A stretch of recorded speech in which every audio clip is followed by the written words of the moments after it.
गर्मियों की दोपहर थी। घर में सन्नाटा पसरा हुआ था। सास ससुर गांव गए हुए थे और पति ऑफिस। घर में सिर्फ रीना और उसका देवर रोहित ही थे। रीना अपनी उम्र के हिसाब से बहुत खूबसूरत थी। गोरा रंग, गोल मटोल शरीर और आंखें जो बात बात पर शर्मा जाती थी। रोहित कॉलेज का स्टूडेंट था, लंबे कद वाला, चौड़े कंधों वाला जवान लड़का।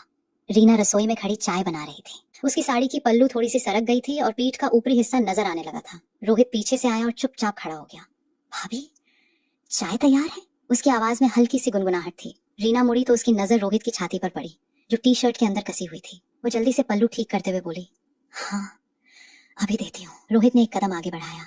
इतनी गर्मी है भाभी, आप भी तो पसीने से भीगी हुई हैं। उसकी नजर रीना की गर्दन पे थी, जहाँ पसीने की छोटी छोटी बूंदें चमक रही थी। रीना की सांस थोड़ी तेज हो गई। वो चाय का कप उठाकर ड्राइंग रूम में ले गई। रोहित उसके पीछे पीछे आया और सोफे पर उसके बगल में बैठ गया। दोनों के शरीर के बीच बहुत कम दूरी थी। रीना ने चाय का घूंट लिया तो उसके गले की हरकत रोहित की आंखों में समा गई। भाभी, आप इतनी खामोश क्यों रहती हो हमेशा? रोहित ने धीरे से पूछा। उसकी उंगली सोफे पे रखी, रीना की उंगली से छू गई। रीना का दिल धड़कने लगा। कुछ नहीं, बस गर्मी लग रही है। रोहित हल्का मुस्कुराया।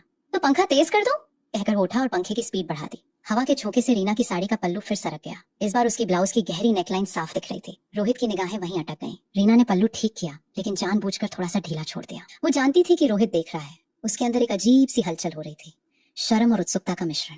रोहित, तुम इतने करीब क्यों बैठे हो? रीना की आवाज में हल्की कांप थी। क्योंकि मुझे अच्छा लगता है, रोहित ने धीरे से जवाब दिया। उसने अपना हाथ आगे बढ़ाया और रीना के बालों को कान के पीछे किया। उसकी उंगलियां रीना की गर्दन को छू गईं। छूते ही दोनों के शरीर में जैसे बिजली सी दौड़ गई। रीना की आंखें बंद हो गईं। वो कुछ बोलना चाहती थी, लेकिन शब्द नहीं निकले। रोहित और करीब आ गया।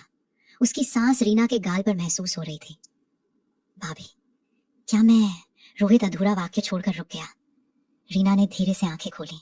दोनों की निगाहें मिली। उस निगाह में हिचकिचाहट थी, लालसा थी और एक अनकही सहमति भी। रीना ने बहुत हल्के से सिर हिलाया। रोहित ने धीरे से अपना हाथ रीना की कमर पे रखा। साड़ी के ऊपर से ही उसका स्पर्श रीना के शरीर में सिहरन पैदा कर रहा था। रीना का शरीर थोड़ा आगे झुक गया। रोहित ने अपने आप को रीना के गाल के पास लाया और बहुत हल्के से कुछ किया। बस एक कोमल स्पर्श। रीना की सांसें तेज हो गईं। उसने अपनी आंखें फिर बंद कर लीं। रोहित का हाथ धीरे धीरे उसकी कमर से ऊपर सरकने लगा, पीठ पर, फिर कंधे पर। साड़ी का पल्लू अब पूरी तरह सरक चुका था। रोहित की उंगलियां ब्लाउज की पट्टियों पर रुक गईं।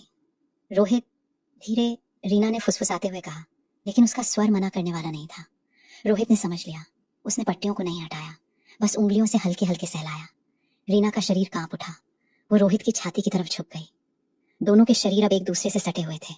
गर्मी और भी बढ़ गई थी, लेकिन अब वो बाहर की गर्मी नहीं थी। रोहित ने धीरे से मुस्कुराते हुए रीना की आंखों में देखा और बातचीत जारी रखी। रीना ने अपनी बाहें रोहित की गर्दन में डाल ली। रोहित का हाथ रीना की कुर्सी के हैंडल पर टिक गया। उसने अपना हाथ वहीं रखा और बात करते करते धीरे धीरे हिलाने लगा। रोहित ने रीना की बात ध्यान से सुनी और सिर हिलाते हुए सहमति जताई। थोड़ी देर बाद रीना ने आंखें खोली।